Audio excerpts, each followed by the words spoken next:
آج میں یقیناً ان آل سنسیریٹی جاننا چاہوں گا کہ ہماری قوم کی جو نوجوان نسل ہے ان کو کیا چیلنجز کا سامنا کرنا پڑ رہا ہے تعلیم کے میدان میں، سپورٹس کے میدان میں، جابس کے حصول کے لیے آپ کی پریفرڈ آپ کی جو اپرچونٹیز وہ کون سی ہیں، بینکنگ کے شعبے میں، ہینڈی کرافٹ کے شعبے میں، انڈسٹریل پروڈکشن کے شعبے میں، آئی ٹی کے شعبے میں، واٹ آر دی چیلنجز اور کس لیول کی اور کوالٹی کی تعلیم ہمیں درکار ہے کہ ہم اپنے مسائل کو حل کریں. سب سے امپورٹنٹ جو بات میں یہاں پر یہ میرا جو ہے اوپننگ جو میرے کامنٹس ہیں اس میں یہ کہنا چاہتا ہوں اور وہ یہ ہے کہ آپ ماشاء اللہ قوم کے عظیم بیٹے اور بیٹیاں ہیں اور یقین کریں کہ میں بات دل سے کہہ رہا ہوں. مجھے کوئی آپ کو یہاں پر بھیجا طور پر خوش نہیں کرنا but I believe in this from the core of my heart. تو آپ نے آئی ٹی میں اپنے لوہا منوایا، ٹیکنیکل جو سکلز ہیں اس میں لوہا منوایا، ووکیشنل جو سکلز ہیں اس میں لوہا منوایا، لیکن فار ون ریزن اور دی ادر آئی ٹی کی فیلڈ میں جہاں پر پاکستان کے اندر بے پناہ ٹیلنٹ موجود ہے، وداؤٹ پروموٹنگ مائی اون ہمبل کنٹریبیوشن، عرفہ کریم ٹاور میں پاکستان کی پہلی آئی ٹی یونیورسٹی 2012 میں مارز وجود میں آئی اور یہ وہ شعبہ ہے جہاں پر ہماری یوتھ ماشاء اللہ بہت ٹیلنٹڈ ہے، بڑا آپ میں جذبہ ہے، مگر اس میں بھی again because of policy failures, lack of proper support incentives یا جو بھی کہہ لیں آپ، اس میں آج دیکھیں کہ ہماری جو آئی ٹی کی ایکسپورٹس ہیں وہ تقریباً $2.5 بلین کی، شاید لگ بھگ $2.5 بلین، شاید 3 ہوگی. مگر یہ باتیں کر کے میں یہ کہنا چاہتا ہوں کہ اللہ تعالیٰ کے فضل و کرم سے میں اس میں بلیو کرتا ہوں اور آپ بھی کرتے ہیں کہ it's never too late. wherever there is a will there is a way. تو میں سمجھتا ہوں کہ یہ وہ میدان ہے جس میں ہمیں اپنی نوجوان نسل کو جتنا بھی ہم ان کے اوپر خرچہ کریں، and this is not expenditure, this is investment on our youth. یہ انویسٹمنٹ ہے کیونکہ اس کے ڈویڈنڈس الحمدللہ بے پناہ ہوں گے. تو میں سمجھتا ہوں کہ آئی ٹی اور I T lead export growth اور اس میں آپ میسیولی کنٹریبیوٹ کر سکتے ہیں اور یہ وہ ایریا ہے جس میں میں چاہتا ہوں کہ میں آج آپ سے میں سنوں، غور سے اپنا کان لگاؤں اور آپ کی باتوں کو غور سے سنوں، نوٹ کروں، تاکہ آئندہ جب بھی 8 فروری کو الیکشنز ہیں، اس کے بعد کس کو اللہ تعالیٰ نے موقع دینا ہے وہ تو اللہ تعالیٰ کو پتہ ہے، لیکن 8 فروری کو اگر اس الیکشن کے نتیجے میں جو بھی گورنمنٹ آتی ہے تو اس کی جو پرائورٹی کیا ہوگی؟ پرائورٹی ہوگی امپاورمنٹ آف آر یوتھ، نوجوان نسل کو ان کو اعلیٰ تعلیم سے ہمکنار کرانا اور ایک بڑی well thought out education policy.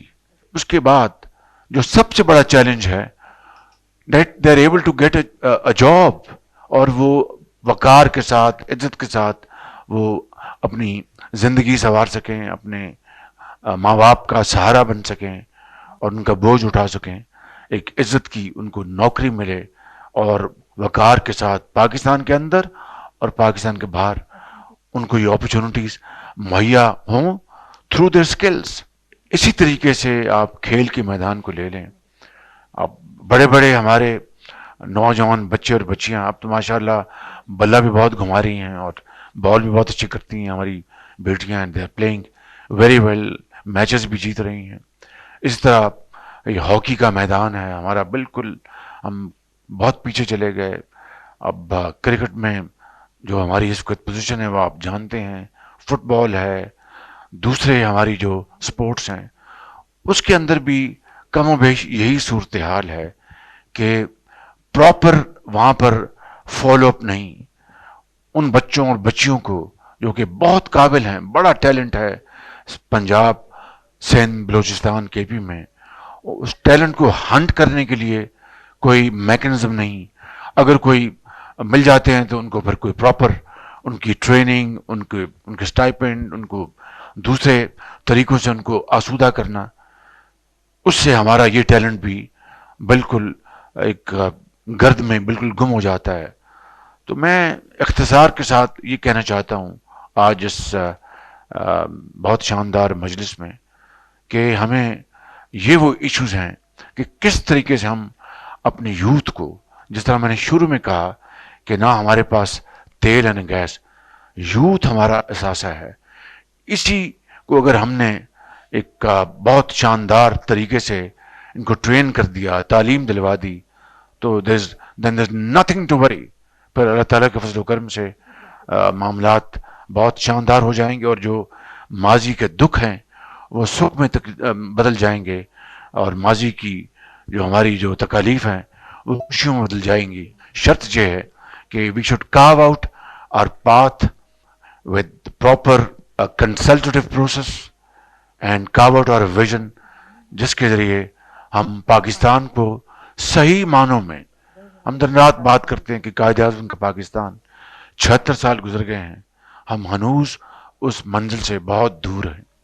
تو میں سمجھتا ہوں کہ ہمیں یہ چیلنج آج کا جو چیلنج ہے، اور بڑے اور چیلنج ساتھ جڑے ہوئے ہیں. میں نے جو ایز این اوپننگ ریمارکس میں نے چند باتیں آپ کی خدمت میں کہی ہیں، تو اب میں چاہوں گا کہ میں اب آپ کی باتیں سنوں، آپ سے پوچھوں آپ کے ذہن میں کیا ہے، کس طرح ہم پاکستان کی نوجوان نسل، دیکھیں یہ یوتھ بل جو ہے اس وقت یعنی ہماری جو پاپولیشن جو ہے، ڈیموگرافی 60% جو ہماری جو پاپولیشن ہے یہ نوجوان نسل پر مشتمل ہے، اور یہ 15 سال سے لے کے 30 سال تک یہ 60% بنتا ہے.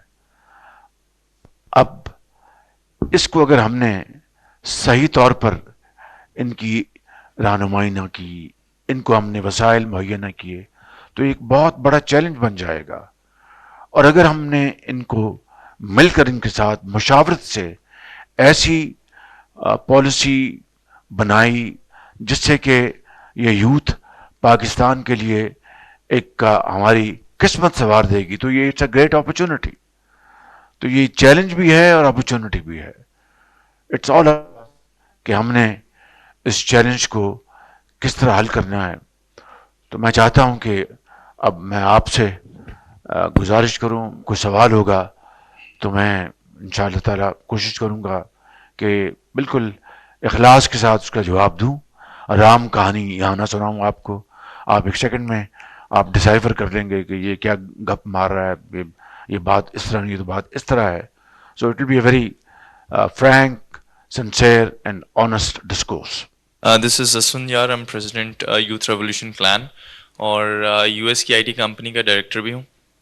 تو یہ جو روزگار اسکیم تھی جس کا بینیفیشری ہوں، اور یہ اسی کی بدولت آج میں ایک یو ایس سی کی آئی ٹی کمپنی ہے اور اس کا آج میں ڈائریکٹر ہوں.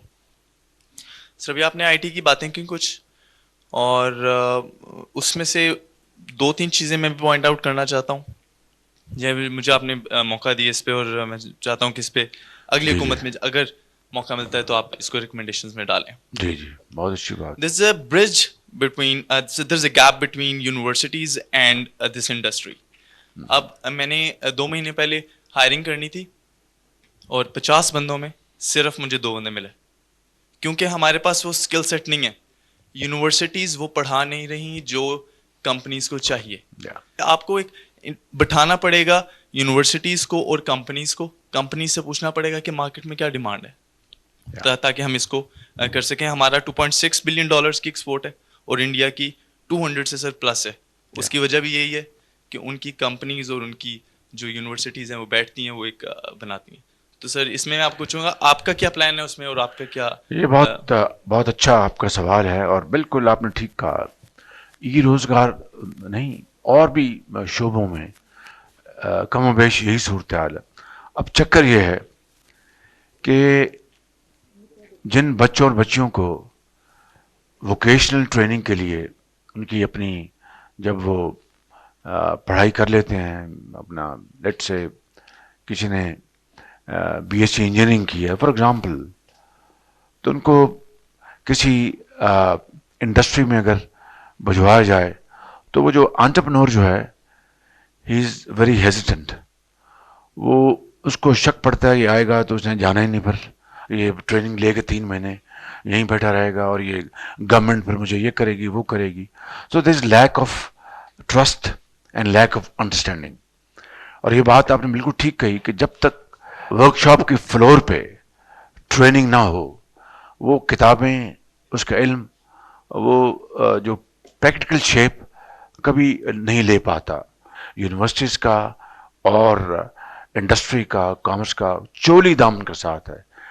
جب تک کہ اس کو ہم اسٹچ نہیں کریں گے یہ بات آگے بڑھے گی نہیں. And I totally agree with you. This is very much in our mind part of our manifesto. انشاءاللہ اس کو ہم پروموٹ کریں گے.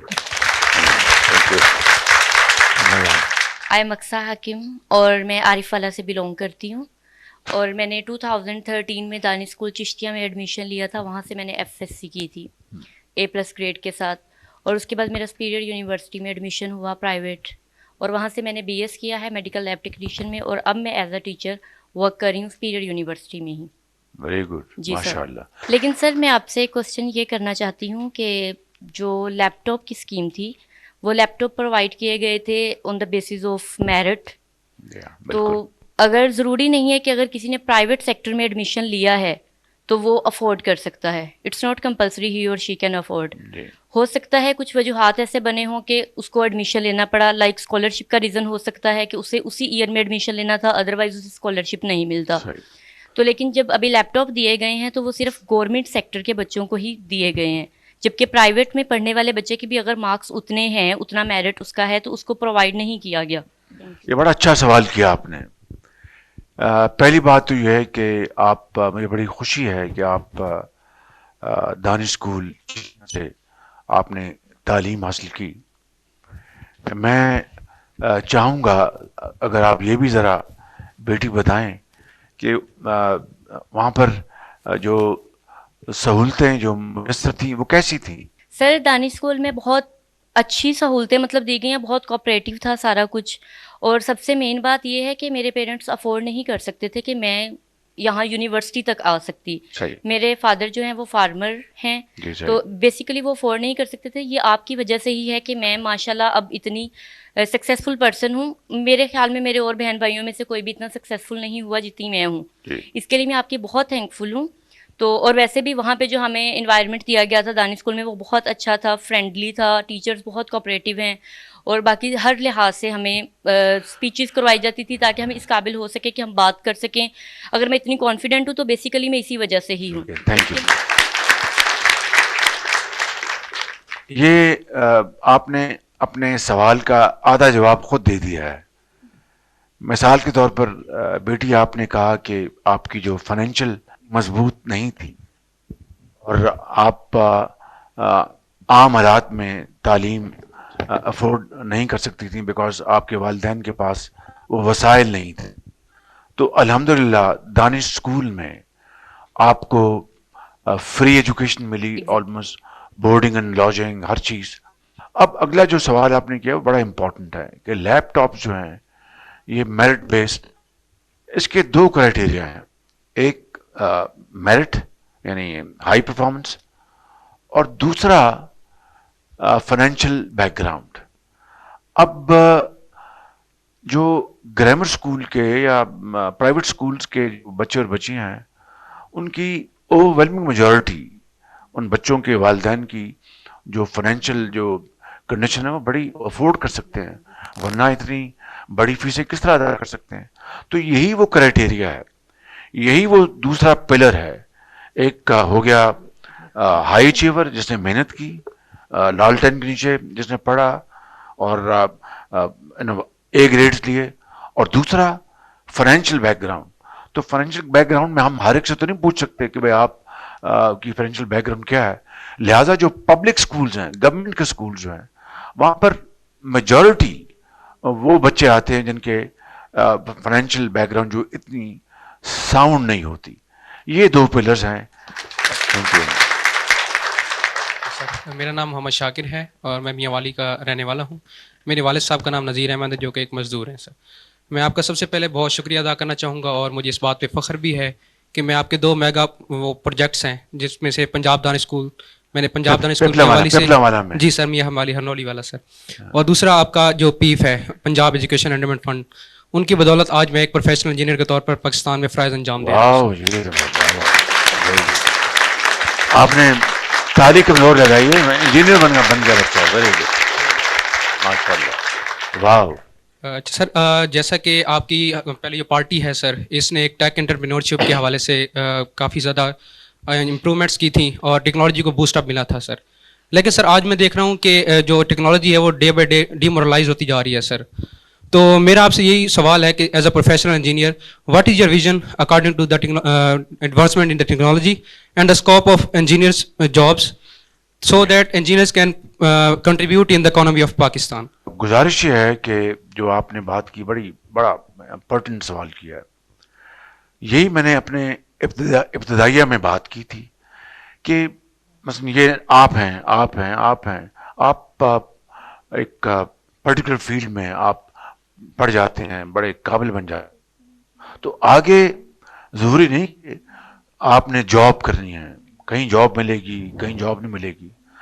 یہ حکومت وقت کا کام ہے کہ ایسے پالیسی انسٹرومنٹس بنائے, ایسے پالیسی پروگرامز وہ لے کے آئے جس سے کہ نوجوان نسل جو تعلیم حاصل کر چکی ہے, انہوں نے انڈر گریڈ کیا ہے, ماسٹرز کیا ہے, آپ جس طرح انجینئر بن گئے ہیں, ان کو پھر ڈگری لے کے انتظار نہ کرنا پڑے, یا وہ کہیں ان کو اچھا ان کی تعلیم کے مطابق ایک اچھا جاب مل جائے, یا پھر وہ خود سیلف امپلائڈ ہوں, یا 2-4 اپنا لوگ رکھ کر ایک چھوٹا کاٹیج نیچے لگائیں, اسمال میڈیم انٹرپرائزز.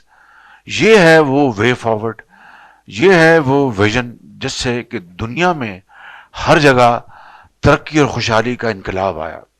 تو میں سمجھتا ہوں جو آپ نے بات کی ہے وہ بڑی پرٹیننٹ ہے کہ ہمیں اس حوالے سے ہمیں اسمال میڈیم انٹرپرائزز کو پروموٹ کرنے کے لیے ایک کمپریہنسو ہم پیکج لے کے آئیں گے. یہ ہمارا یہ مینیفیسٹو کا حصہ ہے. سر میرا نام آمنہ عمر ہے. Sir I am computer engineer from UET Lahore. I have taken honour degree in MS engineering. اور اس کے بعد سر میں جو آپ نے ای لائبریری کا ایک انیشیٹو اسٹارٹ کیا تھا, I have been beneficiary of that. میں ای لائبریری میں پڑھتی رہی ہوں اور دین آئی سیکیورڈ اے جاب, اور میں as a custom inspector Pakistan custom میں سرو کر رہی ہوں. ماشاء اللہ. اور سر یہ تو انٹروڈکشن تھا. اس کے بعد بھی ابھی اوبیسلی نالج کی تو کوئی اینڈنگ نہیں ہے, اور جو لائبریریز ہیں وہ ہمیں ایک کلچر آف نالج اور ایجوکیشن پروموٹ کرتی ہیں. اس انیشیٹو کے لیے میں آپ کی بہت تھینکفل ہوں. اور پھر اس کے لیے سر میں ایک اور ریکویسٹ آپ سے کرنا چاہتی ہوں کہ بینگ اے جابین ناؤ, اب ہمیں چاہیے ہوتا ہے کہ ہم جاب کے بعد بھی زیادہ ٹائم پڑھ سکیں. اگر میں آگے پرسیو کرنا چاہتی ہوں اپنی ایجوکیشن, تو ہماری جو لائبریریز کی ٹائمنگز ہیں, جو خاص طور پہ گورنمنٹ لائبریریز ہوتی ہیں, ان کی ٹائمنگز کم ہوتی ہیں. تو جو انٹرنیشنل اسٹینڈرڈز ہوتے ہیں اس میں جو ایجوکیشن ہے وہ 24/7 اویلیبل ہونی چاہیے. اور سر دوسری ریکویسٹ میری یہ ہے کہ I have been preparing for competitive exams, تو CSS کی تیاری کر رہے ہیں. اور سر CSS کی تیاری میں ایک یہ ریکویسٹ تھی کہ جو CSS ہم کرتے ہیں, if I have qualified in my first attempt, میری ریٹرن میرا پاس ہے, لیکن ایلوکیشن کے بعد میرے سیٹ کم ہونے کی وجہ سے میری ایلوکیشن نہیں ہو سکی. کہ اگر کوئی اسٹوڈنٹ نے اتنی زیادہ محنت کی ہوئی ہے اور وہ یہاں تک پہنچا ہے, سیٹس کی کمی کی وجہ سے اگر وہ آن میرٹ ہونے کے باوجود وہاں ایڈجسٹ نہیں ہو سکا تو اس کو کسی اس سے پیرالل جاب میں ایڈجسٹ کیا جا سکے. تو اس طرح کی کوئی پالیسی ہونی چاہیے جس میں جو آن میرٹ جو ہے یوتھ کو انکلوڈ کرے. تو سر ایک یہ کہ انکلوسیو پالیسیز ہونی چاہیے جس میں یوتھ کو انکلوڈ کیا جائے. If I want to be a part of civil service, تو مجھے یہ کہ میں اس پالیسی میکنگ کی امپلیمنٹیشن میں کیسے پارٹ لے سکتی ہوں, یا otherwise if you are leading a political party, تو پولیٹیکل پارٹی میں آپ نے یوتھ کے لیے کس طرح انکلوسیوٹی کو انشور کیا ہے. بڑے اچھے سوالات کیے جی انہوں نے, ویری گڈ کوسچن. پہلی بات تو یہ ہے کہ ای لائبریریز کا جال پورے پاکستان میں پھیلا دینا چاہیے. الحمدللہ, again I am not speaking for my self, لیکن اس ویژن کو ہم نے پنجاب میں لانچ کیا, اور میرا یہ پلان یہ تھا کہ ہر پارک میں وہاں پر ایک ای لائبریری بنے, وہاں پر خالی واک کے لوگ نہ ہوں اور کرکٹ یا ہاکی نہ کھیلیں, وہاں پر ای لائبریری ہو, وہاں پر جا کے بچے, نوجوان, بچیاں, بزرگ بیٹھیں اور پڑھیں. اور یہ ہم نے اسٹارٹ کیا, اینڈ آئی مسٹ ایڈمٹ اس میں ہمیں کچھ ہرڈلز آئیں, لیکن آج بھی وہ ای لائبریریز فنکشنل ہیں اور کام کریں. لیکن جس طریقے سے کو ایکسپینڈ کرنا چاہیے تھا, اس کو پورے ملک میں پھیلا دینا چاہیے تھا, وہ انفارچونیٹلی وہ نہیں ہوا. میں کسی حکومت کو دوش نہیں دیتا. We are not here in settling political scores. میں صرف یہاں پر اپنی بات کر رہا ہوں, اور جو ملک کے لیے اور اس نوجوان نسل کے لیے ہماری سوچ ہے, میں اس حوالے سے بات یہاں کرنا چاہتا ہوں. تو میرا خیال ہے کہ ای لائبریریز پورے ملک میں, تمام باغوں میں, تمام پارکس میں یہ وہاں پر موجود ہونی چاہیے. اس کے بغیر کوئی پارک جو ہے وہ ڈیولپ نہیں ہونا چاہیے. تو ہمیں ان چیزوں کو ہمیں ٹھیک کرنا ہے. اور آپ نے یہ جو سیٹوں کے حوالے سے بات کی, یہ ایک آپ کی اچھی آپ کی سجیشن ہے, اس کو ضرور اگر اللہ نے موقع دیا اس کو دیکھیں گے انشاءاللہ. جی, میرا نام مانور مبارک ہے, میں بلوچستان ڈسٹرکٹ سوراب سے ہوں. بلوچستان سے آئے ہیں, آپ اس کو ویلکم کریں.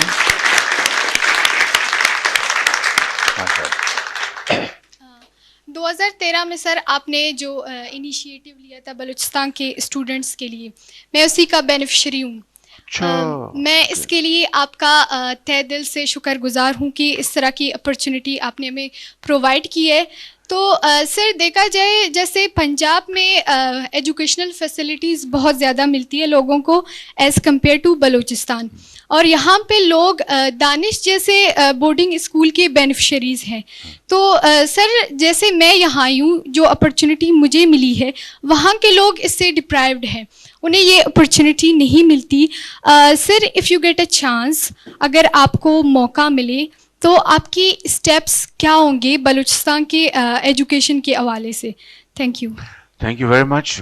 بڑی خوشی ہوئی کہ آپ دانش اسکول کی آپ اسٹوڈنٹ ہیں. میں بتا دیتا ہوں کہ جو ہمارے جو یہ دانش اسکول ہیں ان میں ہم نے کوٹا رکھا تھا کہ بلوچستان کے اسٹوڈنٹس کا اتنا کوٹا ہوگا, سندھ کے اسٹوڈنٹس کا اتنا کوٹا ہوگا, کے پی کے اسٹوڈنٹس کا اتنا کوٹا ہوگا. ہم نے باقاعدہ وہاں پر کوٹا رکھا تھا. پہلی بات میں یہ بتانا چاہوں, بلوچستان پاکستان کا ایک بہت بڑا صوبہ ہے, جغرافیائی لحاظ سے سب سے بڑا صوبہ ہے, نمبر 1. نمبر 2, وہاں پر بڑے غیور, بلوچ, پٹھان اور ہمارے جو براوی اور دوسری وہاں پر ٹرائبس وہاں پر رہتے ہیں, سیٹلرز بھی ہیں. اور بلوچستان کی پاکستان کے الحاق کے حوالے سے بہت بلوچستان کی کنٹریبیوشن ہے, اور ہم اس کو ہم ہمیشہ بڑی قدر کی نظر سے دیکھتے ہیں. بلوچستان کے مسائل اور ان کو حل کرنا یہ پاکستان کی ہر گورنمنٹ کا فرض ہے. صوبے کی حکومت کے ساتھ مل کر ان کو, چاہے وہ تعلیم کے مسائل ہیں, چاہے وہ ہیلتھ کے ہیں, ادویات کے ہیں, چاہے وہ انفراسٹرکچر کے ہیں, چاہے وہ سیکیورٹی کے ہیں, ان کو مل کر حل کرنا یہ ہمارا سب کا ملی سیاسی فرض ہے. وسائل کی کمی نہیں ہے. It's the will to do, to implement and to create a wonderful environment. تو میں سمجھتا ہوں کہ ہمیں یہ جو آپ نے بات کی ہے منہج القوم، ہمیں یہ فیصلہ کرنا ہوگا کہ ہمیں اپنے پاؤں پہ کھڑا ہونا ہے تو وسائل پیدا کرنے ہوں گے، اس کے لیے محنت کرنی ہوگی اور ایک ویژن بنا کر اس کو لے کے چلیں گے اتحاد اور اتفاق کے ساتھ. اگر ڈس یونٹی ہوگی، اگر اختلاف ہوگا اور پولرائزیشن ہوگی، وہ قوم کبھی ترقی نہیں کر سکتی. That's my submission to you. انشاءاللہ میرا خیال ہے یہ انشاءاللہ ضرور ہوگا. میرا نام ارشد ندیم ہے. میرا تعلق پاکستان پنجاب سے ہے. تحصیل میاں جنواگے گاؤں ہے 101 پندرل. تو میں نے اسپورٹس کا آغاز کیا 2012 سے. تو 2012 میں آپ نے یوتھ فیسٹیول کروایا تھا، تو وہاں سے میں نے آغاز کیا. تو میں نے گیم کا سٹارٹ کیا اپنا جیولن تھرو ایتھلیٹکس میں. تو میرے خیال میں اگر اس طرح کے یوتھ فیسٹیول اگر ہمارے پاکستان میں ہوں تو ہماری سپورٹس جو ہے وہ بہت آگے جا سکتی ہے. اگر دیکھا جائے تو میری جو اچیومنٹ ہیں 2015 میں نے وابڈا جوائن کی، تو وہاں سے میرا نیشنل کا آغاز سٹارٹ ہوا. تو 2015 سے 23 تک الحمدللہ میں نے پاکستان کا چیمپئن ہوا، اور میں نے 9th دفعہ جو ہے وہ پاکستان کا ریکارڈ بھی بریک کیا ہے. اور اس کے ساتھ ساتھ جو سب سے بڑی اچیومنٹ ہے وہ 2015 سے لے کر 23 تک میرے پاس 9th میڈلز ہیں انٹرنیشنل، جس میں نے 4th برونز میڈل جیتے ہیں، اور 4th جو میں نے گولڈ جیتے ہیں. جو میں نے گولڈ جیتے ہیں جو میں نے گولڈ جیتے ہیں الحمدللہ اس گیم کا میرا ریکارڈ بھی ہے. جیسے کامن ویلتھ گیمز ہے، ورلڈ اسلامی گیمز ہے، اور اس کے ساتھ ساؤتھ ایشین گیمز ہے، اور امام رضا کپ ہوا ہے، وہ بھی میرا ریکارڈ ہے. اور سب سے بڑی جو اچیومنٹ ہے، ابھی حال ہی میں 4 ماہ پہلے ورلڈ ایتھلیٹک چیمپئن شپ ہوئی تھی ہنگری بوڈاپیسٹ میں. تو یہ پاکستان کی میں نے تاریخ رقم کی ہے کہ میں نے ورلڈ میں میڈل جیتا ہے. اور اس کے ساتھ ساتھ میں نے ٹوکیو اولمپکس کے لیے بھی ڈائریکٹ کوالیفائی کیا تھا. تو میری ریکویسٹ سر آپ سے یہ ہے کہ جیسے میں نے چھوٹے سے گاؤں سے سپورٹس کا آغاز سٹارٹ کیا، تو وہاں پہ 1.5 سال پہلے اناؤنسمنٹ کی تھی اسٹیڈیم کی گراؤنڈ آپ کو ادھر بنا کے دیں گے. تو اس پہ ورک تو سارا ہو چکا ہے. ابھی فنڈ کی ضرورت ہے. اگر وہ فنڈ اگر دے دیں تو گراؤنڈ اور اسٹیڈیم بن جائے، تاکہ ہماری جتنی بھی یوتھ ہے، نوجوان ہیں، ان کو میں ٹریننگ بھی دے سکوں، اور خود بھی جب میں گھر جاتا ہوں تو میں خود بھی جا کے ٹریننگ وہاں پہ کر سکوں. تشریف رکھیں آپ. اسپورٹس کسی بھی سوسائٹی کے لیے ایک جزو لا ينفک ہے. ایک اگر کوئی قوم، سوسائٹی ہیلدی تبھی ہوتی ہے کہ وہاں کے نوجوان نسل، وہاں پر نوجوان بچے بچیاں وہ ہیلدی ہوں، ان کو اچھی خوراک ملے، ان کو کھیل کود کے مواقع ملیں، اور پھر وہ اپنا ٹیلنٹ جو ہے وہ اس میں نکھار آئے. میاں نواز شریف کے دور میں ہم نے یہاں پر، مجھے اچھی طرح یاد ہے کہ وہ زمینیں جہاں پر قبضہ ہوا تھا ان کو خالی کرا کے وہاں پر کرکٹ گراؤنڈ ہم نے بنائے، وہاں پر ہاکی گراؤنڈ بنائے، اور اس طرح یہاں پر پورے جال بچایا پنجاب میں اپنا جمنیزیمز کا، تاکہ محلوں میں بچوں کے لیے علیحدہ، بچوں کے لیے علیحدہ ہم نے پلان بنایا. وہ سب جب حکومت ختم ہوئی، جس طرح میں بتا رہا ہوں اربوں روپے لگے ہوئے ادھورے ہیں، ان میں کچھ تھوڑی سی اماؤنٹس لگانی ہے، مکمل کرنا ہے. بہرحال یہ انشاءاللہ ہوگا. یہ ایک بہت بڑا المیہ ہے اس قوم کا کہ پچھلی حکومت کا کوئی منصوبہ اچھا ہے اس کو بند کر دو جی، ان کا نام چلے گا. یہ اس کے نام کی یا میرے نام کی بات نہیں، یہ پاکستان کے نام کی بات ہے، پاکستان کی عزت کی بات ہے، پاکستان کی ترقی کی بات ہے. تو اس لیے کوئی بھی حکومت ہو وہ اچھا کام کرتی ہے، اس کو بڑی خوشی سے اس کو ایکسیپٹ کرنا چاہیے، اس کو آگے بڑھانا چاہیے.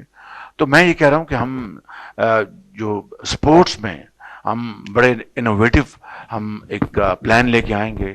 وہاں پر ہم اپنے بچوں کو ان کا جو ٹیلنٹ ہے اس کو ہون کرنے کے لیے، اس کو آئیڈینٹیفائی کرنے کے لیے ہم انشاءاللہ باقاعدہ ایک کاؤنسل بنائیں گے، اور اس کاؤنسل کے ذریعے پورے پنجاب میں، چاہے وہ کرکٹ ہے، چاہے وہ ہاکی ہے، چاہے وہ فٹ بال ہے، چاہے وہ بیس بال ہے، چاہے وہ بیڈمنٹن ہے، اسکواش ہے، جو بھی سوئمرز ہیں، جو بھی ہے، ویٹ لفٹرز ہیں، ایتھلیٹس ہیں، ان سب کو انشاءاللہ ہم بہت ایک فوکسڈ اپروچ کے ساتھ ان کو ہم ٹیلنٹ ہنٹ کریں گے, ان کے لیے اکیڈمیز بنائیں گے, ان کے لیے ہم ٹرینرز لے کے آئیں گے.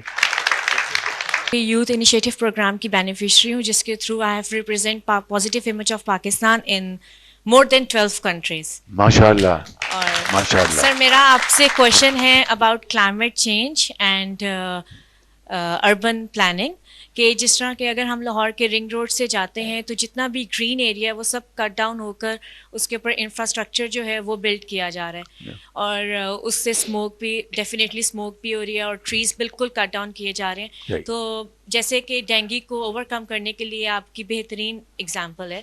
تو اگر آپ کو چانس ملتا ہے نیکسٹ گورنمنٹ میں, تو what will be the policy for the urban planning and smog? یہ بہت اچھا سوال کیا آپ نے, thank you very much, very very pertinent question. تشریف رکھیں. میں سمجھتا ہوں کہ climate change has become a very scary challenge, اور now we are sitting in the month of January. کوئی نام کی بارش نہیں ہوئی, پہاڑوں پر بھی, یہاں پر بھی, میدانی علاقوں میں بھی, and this is very very scary situation. اور اس کو سامنے رکھتے ہوئے پھر 2022 میں جو شدید سیلاب آئے تھے, that was again to the force of climate change. تو climate change ایک نیا additional challenge سامنے آ کے ابھرا ہے, and that requires huge financial muscle کہ ہم اپنے زراعت کو اس کو ہم شکل دیں تاکہ climate change کے جو challenges ہیں اس کو میٹ کر سکے, and so on so forth. دوسرا جو آپ نے اربن پلاننگ کی بات کی ہے, دل دکھتا ہے کہ انفارچونیٹلی میں آپ کو یہ بالکل بہت افسوس کے ساتھ کہہ رہا ہوں کہ ہماری جو اس وقت ہم جو زمینوں کو براؤن کر رہے ہیں, اور یہ جو ہماری پاکستان کو اللہ تعالیٰ نے اس نعمت سے نوازا ہے کہ بڑی زرخیز زمین ہے, پانی ہے, ہوا ہے, اور ہم فصل حاصل کرتے ہیں, 25 کروڑ عوام کا پیٹ پالتا ہے یہ زمین, یہ ہاری, یہ کسان, اور اس زمین کو ہم براؤن کر رہے ہیں, اور وہاں پر ہم بجائے ہائی رائز بلڈنگز کے ہم اس کو بنا رہے ہیں, ولاز بنا رہے ہیں, اور کیا کچھ بنا رہے ہیں. دس از اسپیلنگ اے ڈیزاسٹر. تو یہ بالکل, اور ہمیں اس اربن پلاننگ کو ریویو کرنا ہوگا اور اپنی زمین کو بچانا ہوگا. اس کو ہم ہینڈز آن اس کو لیں گے, اور اس کا ہم انشاءاللہ ایک بڑا اچھا ہم قوم کے لیے سلوشن لے کے آئیں گے انشاءاللہ. میرا نام ڈاکٹر سعدیہ سلار ہے. I M representing khawaja sira society. It is a community led organisation run by Ms Mahnoor Chaudhry, جو ہم ٹرانسجینڈر کمیونٹی کی ویلفیئر اور رائٹس پہ کام کر رہے ہوتے ہیں. اور میں مشکور ہوں, میرا ادارہ بھی اور ہم لوگ بھی, کہ سائرہ آپا نے ہمیں موقع دیا کہ میں آج آپ سے بات کر پا رہی ہوں. جیسا کہ آپ کو پتہ ہے کہ کہ ٹرانسجینڈر کمیونٹی ایک وانریبل اور نگلیکٹڈ کمیونٹی ہے. ہمارے لیے جو انیشیٹوز لیے جاتے ہیں نا, ایک تو وہ سسٹینیبل نہیں ہوتے, دوسرا یہ کہ وہ انکلوژن کے بجائے سیگریگیشن پیدا کر رہے ہوتے ہیں, چاہے وہ آئی ڈی کارڈز ہوں یا چاہے وہ ٹرانسجینڈر اسکولز ہوں. میرا سوال آپ سے یہ کہ جو آپ کی ایگزسٹنگ انیشیٹوز ہیں, اور انشاءاللہ جو آپ ٹرانسجینڈر کمیونٹی فوکسڈ انیشیٹوز لوگے, اس میں آپ سسٹینیبلٹی کو اور انکلوژن کو کس طرح پلاننگ اور امپلیمنٹیشن اسٹریٹجیز میں انشور کریں گے, کیونکہ because we really want to contribute to the economy. Sir thank you. بہت شکریہ, آپ تشریف رکھیں.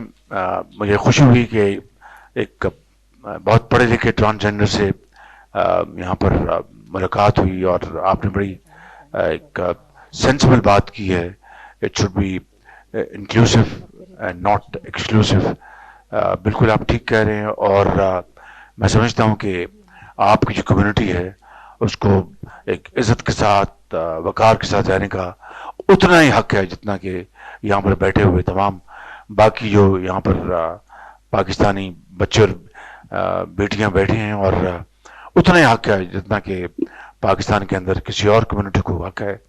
تو I want to assure you کہ آپ کی جو پروٹیکشن کے لیے, آپ کی جو کمیونٹی کو سپورٹ کرنے کے لیے, ان کو پروڈکٹیو چینلز میں ان کو چینلائز کرنے کے لیے بالکل ہم نے ماضی میں بھی نواز شریف صاحب نے, میاں نواز شریف صاحب نے ٹرانسجنڈر ہوں, ہندو کمیونٹی ہو, منورٹیز ہوں, انہوں نے ہمیشہ ان کے لیے بہت آگے بڑھ کر بطور ایک عظیم پاکستانی لیڈر کے انہوں نے ہمیشہ ان کے لیے اپرچونٹیز مہیا کی. And I want to assure you کہ انشاءاللہ آپ کا جو آپ کی ڈیمانڈ جو ہے, آپ کے جو کنسرن جو ہیں, ان کو انشاءاللہ ہم پوری طرح ایڈریس کریں گے, and so that you are able to contribute in nation building efforts along with all other Pakistanis. نام میرا سر ملک اسامہ حامد ہے اور میرا شرک پور شریف سے تعلق ہے. 2016 میں سر آپ ہی کے ایک پروجیکٹ چائنیز لینگویج اسکالرشپ کے تحت میں چائنا گیا اور وہاں پہ تعلیم حاصل کی. ہم ٹوٹل 500 اسٹوڈنٹ گئے تھے. جب پاکستان ہم واپس لوٹے تو ہمیں بھی بہت زیادہ امیدیں تھیں کہ ہم یہاں پہ پاکستان واپس آ کے ہم اپنے پاکستان کے ڈفرینٹ اداروں میں اب چائنا اور پاکستان کے جو بائلیٹرل ریلیشن ہیں ویسے بھی جو ریلیشن اس میں ایز اے برج کام کریں گے. لیکن جیسے ہی ہم پاکستان آئے یہاں پہ مینجمنٹ چینج ہو گئی تھی.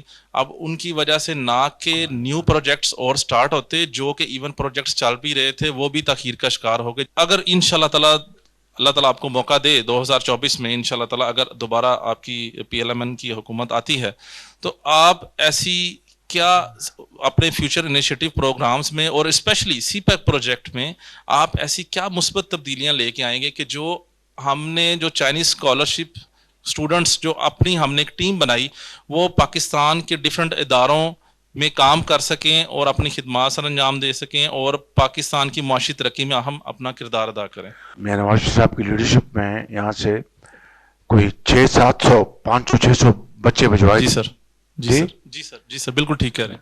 اور ان کو ہم نے وظائف دیے تاکہ وہ مینڈرین لینگویج, چینی زبان وہ سیکھیں اور پھر وہاں پر جو ہائی اچیورز ہوں پھر وہ اپنا ماسٹرز بھی کریں اور دوسرے فیلڈ میں چلے جائیں اور وہ بھی میرٹ میں بھجوائے تاکہ زبان سیکھیں پھر واپس آئیں. CPEC میں وہ انٹرپریٹرز بن جائیں, ترجمان بنیں اور اس طرح یہ قافلہ بڑھتا جائے گا. یہ تھا مقصد اور اس کے لیے میں سمجھتا ہوں کہ یہ بہت ایک اچھا انیشیٹو تھا.